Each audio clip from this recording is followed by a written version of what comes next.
Hey guys, what's up? Robby here, and we are talking about some recent leaks about, guess what guys, Elder Scrolls 6 and Bethesda's brand new game project dubbed Starfield. Now that one's very interesting. It's supposed to be coming out ahead of Elder Scrolls 6, and it's supposed to be, guess what guys, a sci-fi dystopian in an open world. I'm going to dive into that a little bit more in just a moment, but that sounds really, really cool. Now, I've included the sources of these leaks in the description below so you can check them out for yourself.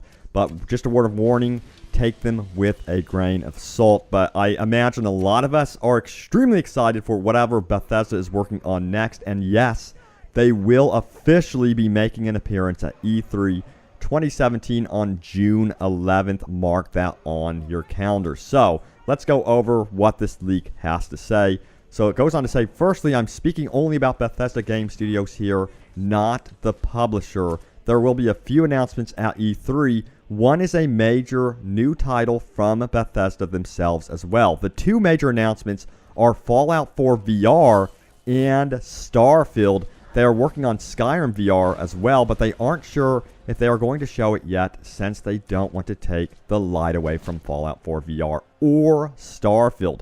Now on to Starfield. This game has actually been in conceptual stages since around Fallout 3's release. It went to pre-production, officially very low tier pre-production, after Skyrim's release. And after Fallout 4's release, it went to full pre-production, and after all the DLC was out, they sped into full development. Now this game is going to be a sci-fi open world RPG in typical Bethesda first-person fashion. It's going to feature 5 to 10 races. There's still some debate on what should and shouldn't go in, and takes place in the Fallout universe just so far in the future and far away from Earth that it will only be mentioned in hints. This is part of an ongoing plan to interconnect the universes of Bethesda's franchises. They gave hints of this by implying the Brotherhood of Steel created Nimrut in Fallout 4. I think you guys do remember that one. That was a very cool little Easter egg there, which caused a lot of discussion. Now, they go on to say this. They're getting a little wacky with the lore and using Elder Scrolls time wounds to justify lore inconsistencies. And they go on to say also, basically, Fallout is the beginning of the timeline, Starfield is the middle, and Elder Scrolls is the far future. Now, that sounds a little bit far-fetched in the leak, to be honest with you. Now, continuing onward, they say the game will feature space travel and hub worlds, as well as RNG worlds. It's meant to be a test into more sandboxy, Minecraft-ish, AAA thing, but with Bethesda gameplay and still actual designed worlds, quests, etc. Now that part is interesting because a lot of games that have taken off recently are games like Ark Survival Evolved. Then you got the sandbox nature, of course, of GTA Online and their modding community, and I think that mods really do keep gaming worlds alive, and I think that a lot of developers are really paying attention to, again, the Minecraft and Ark Survival Evolved type games. Now, the leaker goes on to say they have another fantasy game of a famous franchise in the works, Game of Thrones, and pre-production Elder Scrolls 6 and conceptual for Elder Scrolls 7, which is Todd Magnum Opus. Feel free to ask any questions. Yes, we have tons of questions here, and the leaker did actually go on to answer many questions from the community, including the release date structure for Bethesda's games' upcoming projects. Now, Starfield is rumored to be coming out in 2017. That means we should expect an announcement for that one at E3 2017 on June 11th. Now, Game of Thrones is rumored to be coming out 2020, and the next Elder Scrolls game will be hitting the marketplace on 2023, and then they will rotate back to Fallout in 2025. That's a long time to wait for another Fallout game, but who knows. And then they will rotate back to the next Elder Scrolls game, which will be 2030. And yes, publishers and developers do plan ahead like this. They're even doing this with Star Wars. They're planning ahead like the next 15 to 30 years for Star Wars projects. So let's go into details about this a little bit more, and let's talk about, first of all, the HBO Game of Thrones project, and more importantly, Elder Scrolls. I know a lot of you are very curious about the next Elder Scrolls game, and then we're going to move on to the new IP, which is Starfield. So this is what they had to say about all of these projects. There's a secret partnership between HBO and Bethesda to work on a Game of Thrones game.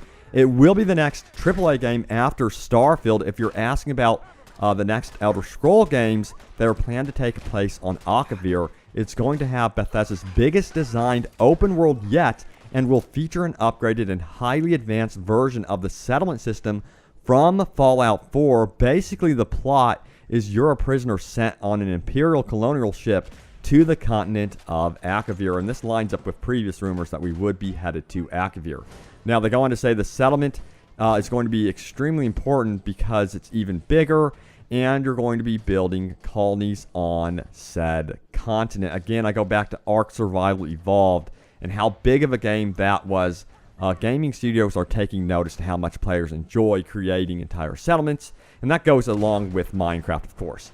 Now, they go on to say they're going to be introducing new races. They're not too sure which ones are going to be playable or not, and they did say that Todd Howard really wants to explore, in the future of the Elder Scrolls franchise at least, exploring the entire continent of Tamriel, but that's a very big endeavor. They do mention that destructibility is something they want to tap into with the actual game engine. We'll see if that happens, but I think it's better to have fidelity and detail in an open world instead of destructibility. That's my opinion, so I would prefer detail and fidelity over destructibility, because destructibility can also hurt frame rate and stuff like that.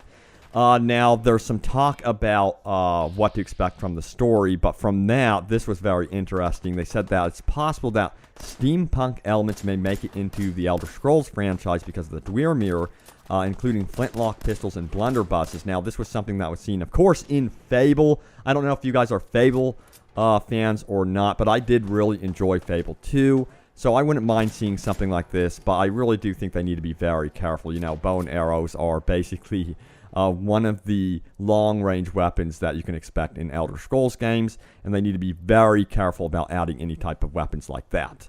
So moving on, let's talk about Starfield. Yes, it is going to be cyberpunk sci-fi influenced, and this does actually make sense considering sci-fi and cyberpunk stuff is definitely on the rise. We've seen, you know, Ghost in the Shell, Blade Runner is back, and then, of course, you've got CD Projekt Red, who is working on Cyberpunk 2077. So it definitely does make sense that we're going to be seeing these games on the rise. Now, the leaker goes on to say they want it to be a post-apocalyptic New York City, and then also have some of the surrounding areas of the city. And then they want it to be basically a blown-up version of New York City, but with that cyberpunk feel. They said it's going to feature more action-based combat, but they are revamping the dialogue system to be more like New Vegas, as well as removing the voiced protagonist. That was a very controversial thing in Fallout 4. So it looks like we're also going to be seeing human races, robots, and then also I would expect transhumanism to be a popular subject in this one, much like Deus Ex, of course. And I think Cyberpunk 2077 will also explore the same thing. But this one definitely sounds interesting. Again, the supposed release date for Starfield is actually going to be 2017. I would be blown away if that ended up being true. But remember, with Fallout 4, they announced it at E3, and then months later it was out, which I was actually blown away by. A lot of developers and publishers anymore have a tendency to really milk the game's announcement over the course of a year or even 2 years. So it seems like Bethesda is a little bit different in that regard. They like to get the game out pretty much after the announcement. But guys, if you want to find out more about these leaks, go ahead and find the description down below. I've included all the sources. Let me know what you make of them. Which one are you mostly excited for? Are you excited for Elder Scrolls 6, Starfield, or another Fallout game? Post in the comments below. But guys, thanks so much for watching. Stay tuned for more, and I will see you guys soon enough, it seems, in a cyberpunk setting brought you by Bethesda Game Studios.